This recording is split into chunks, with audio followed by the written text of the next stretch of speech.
You know what's so crazy is, I thought the pandemic was going to ravage Africa the worst. Yeah, I won't lie, I was terrified. I was terrified for the African continent. You know, my whole life I'd seen, whenever there was a virus that broke out in the world, if it got to Africa, we got it the worst. I remember when it started spreading around the globe, I was getting ready for it. My friends from home were calling me on the phone. They're like, Trevor, are you seeing what's happening with coronavirus, my man? Are you seeing it? I was like, yeah, I'm seeing it, man. They're like, what do you think is going to happen? I was like, oh, man, you guys are screwed, man. Like, yeah, you guys. I was like, yeah, I'm in America, baby. I made the right choices in life. Turns out it was the other way around. Pound for pound, Africa did better than any other continent in handling the disease.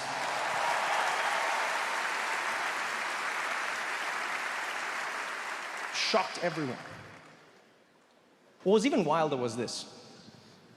When Ebola was happening in Africa, the news always made it seem like it was Africans' fault for having Ebola. Right? Every time you'd watch the news, there was always a subtle level of blame that was happening in the news reports, right?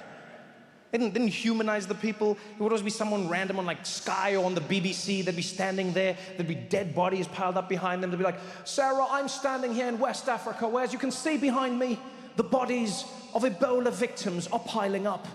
Many European scientists are asking if, unfortunately, these Africans have themselves to blame. They've been refusing the advice of the World Health Organization, not understanding the importance of distancing from each other during this time, and it appears that they only have themselves to blame. Diningpan, BBC, back to you in the studio.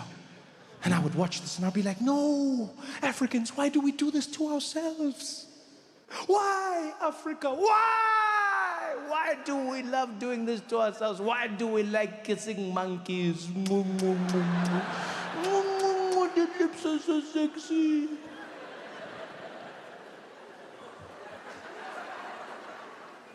And then when COVID came, Africans used everything they had learned from every virus that they had to fight without the help of the West, and they dealt with it better than any other continent. Didn't get credit, by the way. Everyone made it seem like it was luck. That's where the world is lucky that Africans aren't spiteful. Yeah. Africans aren't spiteful people. Because I would have given anything to just see one African news anchor come out and be like, good evening, everybody, and welcome to the African News Network.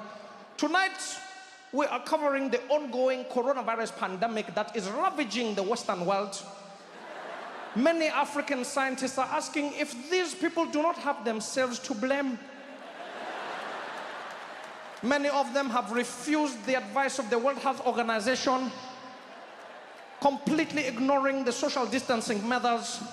Some of them have even had to be shown how to wash their own hands. Savages.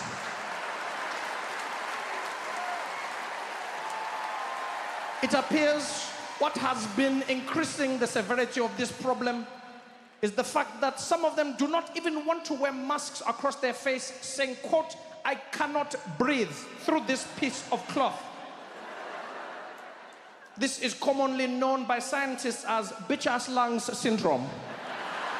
Back to you in the stereo, Chipua. I would have given anything to see that. One of the biggest side effects of COVID that I didn't expect is how stupid it would make human beings. Yeah, if there's one thing coronavirus did, it taught me how many of my friends are absolute idiots. Everyone studied at the University of Facebook. Everyone's a scientist. Everyone had a conspiracy theory. You know what happened here? The government did this. Oh, the government did this? Yeah, the government did this. Why? To control us. You thought this gave them control?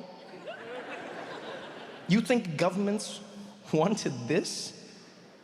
Which do you think gives a government more control? A population that goes to work, earns money, buys things that they can't really afford, so get into debt, so they have to go back to work, do more of the thing they don't really like, to get more money to pay the debt for the thing that they didn't really need, for the thing that they didn't need to afford, to get more money to go to the job, for the thing they don't like, for the thing that they didn't need to buy, to get the loan, for the money, for the thing that they didn't want, to get into more debt, to get the thing that they don't want, to go to the job that they don't need, for the money. But which do you think gives them more control? That?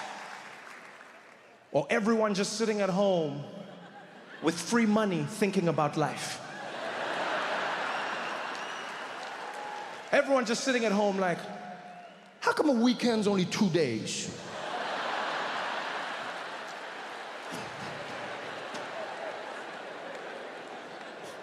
It's the government's worst nightmare. Conspiracies were stupid. And here's the thing, I'm not against conspiracy theories, right? Please understand that. I actually like a good conspiracy theory. In fact, I think everybody should hold one.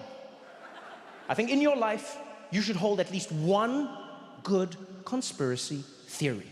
Yeah, keeps you on your toes. Don't just trust everything everyone tells you. You gotta have one. Like mine, my personal favorite, I believe that gluten is concentrated white privilege.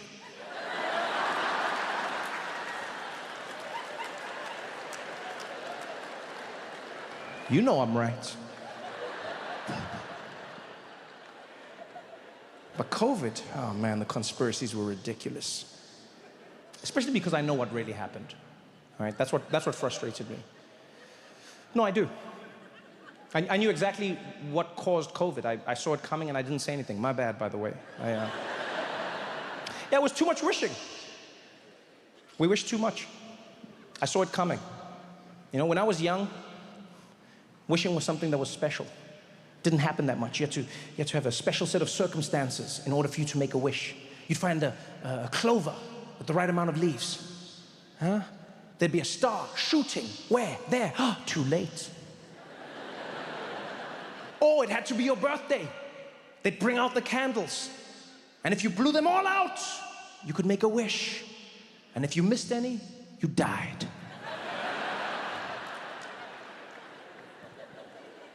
But then people just started wishing for anything. Huh? Find an eyelash on their cheek. Make a wish. Do you know how many of these shits are on your face at any given time? People started just wishing on like the time, right? And be like, 11:11. Make a wish. That's every day. Twice a day if you live on this side of the world because people don't like big numbers. You can't wish every day. That's not a special occasion. But people did it. People were wishing. Everywhere you went. Even rappers got involved. Oh, I wish a nigga would. Would what? You can't just leave it open-ended. And that's how we got COVID. All our wishes came together. And they all came true at the same time. And that's what we got. Yeah, because COVID was essentially like an asshole genie that gave us everything we asked for. We all wished. How many people were rubbing that lamp at the beginning of 2020? Just wishing away like, oh, I wish I didn't have to go into the office every day. Oh.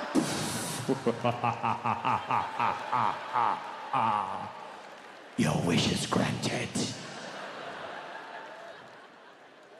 Yeah, you wished not to go into the office. You forgot to wish that the office wouldn't come into your house.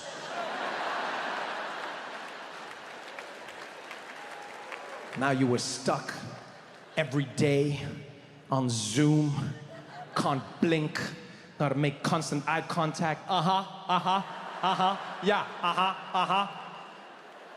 Had to find the one corner of your house that made it look like you had your shit together.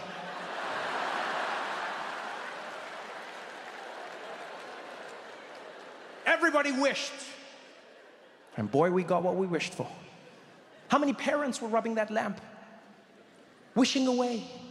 Oh, I wish I could spend more time with my kids. Oh.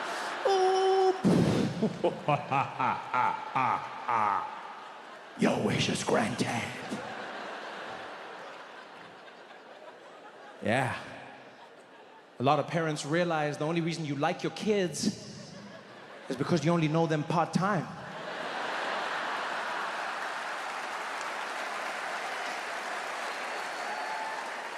You meet them in the morning, you send them off, you tuck them in at night. It's a pretty sweet gig. But the next thing you know, everyone was trapped indoors, 24/7. Ooh, it was so fun to watch the parents flip. It was so fun. Remember at the beginning, all the parents were there. They're like, you will not open the schools. My children are not going anywhere. I will protect them at all costs. I'm a mama bear and I'll protect my cubs. You hear me? You will not open the schools until the virus is gone. 9 months later. Those same parents were there screaming on the stoop, when are the goddamn schools opening? You can't expect me to spend all day with these kids. Who am I, their mom? They should be in school. The kids were there like, but mommy, there's a new variant out there. Listen, Timmy, listen, at some point you're gonna have to see what you're made of, okay? Either your lungs are gonna make it or they ain't. All right, buddy? Now get on out there and see what you're made of, all right? If Simba could do it, so could you. Hakuna Matata. Go on, buddy. Go on.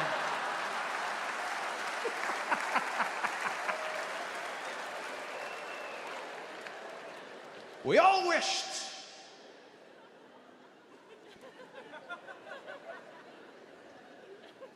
How many couples out there were wishing?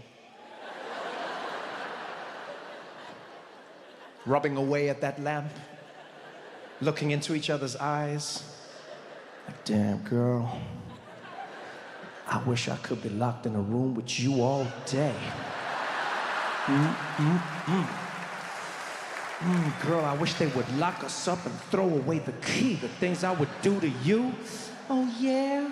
What would you do to me? Girl, I wish they would tell us we could only see each other all day. All day. Your wish is granted. A lot of couples learned a lot during the pandemic. A lot of couples learned a lot during the pandemic.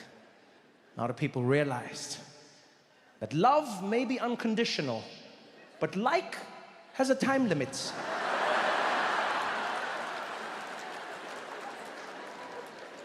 Because I love you, baby. I just don't know if I like you anymore.